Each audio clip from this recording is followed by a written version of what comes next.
कानपुर से, जहां उस समय हड़कंप मच गया जब एक साधारण सिक्योरिटी गार्ड को सीजीएसटी विभाग की ओर से 3 करोड़ 14 लाख से ज्यादा का टैक्स नोटिस में भेजा गया है। अब आपको बता दें कि ये नोटिस दिल्ली के सीजीएसटी कार्यालय से भेजा गया है। उसे नोटिस मिलने के बाद से ही युवक और उसका परिवार बेहद परेशान है और वो समझ नहीं पा रहे हैं कि इतनी बड़ी रकम का भुगतान आखिर कैसे करेंगे। अब आपको बता दें कि नौबस्ता के आवास विकास हंसपुरम में किराए के मकान में रहने वाले ओमजी शुक्ला काकादेव कोचिंग मंडी में सिक्योरिटी गार्ड की नौकरी करते हैं।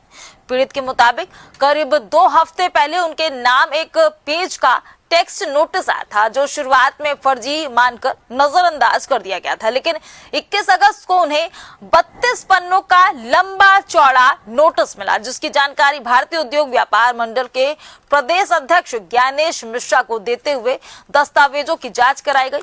वहीं आयुक्त रोशन लाल ने बताया कि ओम जी को नोटिस का विधिवत जवाब देना चाहिए। उन्होंने कहा कि जिस कार्यालय से नोटिस भेजा गया है उसी को दस्तावेजों सहित जवाब देना भी जरूरी है। फिलहाल ये सवाल उठता है कि कैसे एक मामूली गार्ड के नाम पर करोड़ों का फर्जी कारोबार पंजीकृत हो गया है। वहीं मामले के तह तक पहुंचने और दोषियों की पहचान करने के लिए जांच कब तक पूरी होगी, ये देखने वाली बात होगी।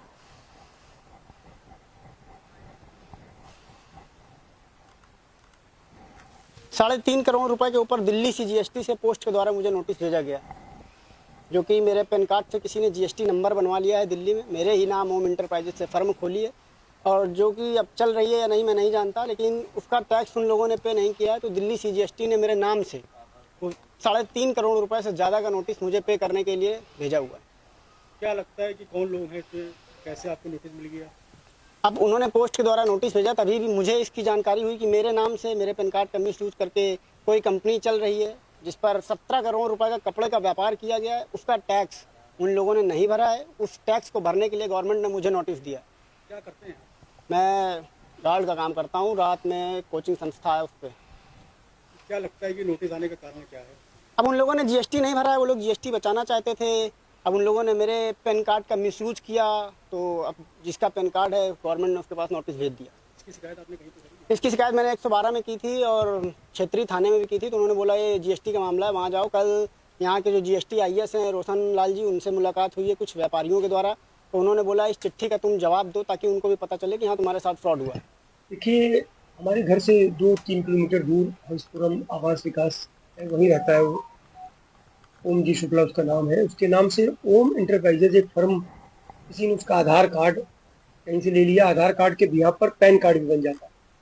वो बना करके उसके नाम फर्म बना ली और फर्म बनाने के बाद 17 करोड़ से ज़्यादा उस पर टर्नओवर किया गया है। दिल्ली की सेंट्रल जीएसटी की टीम ने उस मामले को पकड़ा, क्योंकि फर्जी फर्म थी। निश्चित रूप से वो लड़का कभी दिल्ली गया ही नहीं है। एक गरीब परिवार का लड़का है, 10,000 रुपये की नौकरी कर रहा है, तो घर किसी तरह चला रहा है, रात की ड्यूटी करता है। वो कभी दिल्ली गया ही नहीं। वो कहाँ से फर्म बन गई, कैसे बन गई, आप समझ सकते हैं। फ्रॉड है वो। और कहीं से आधार कार्ड लेकर के उसका फर्म बना ली गई।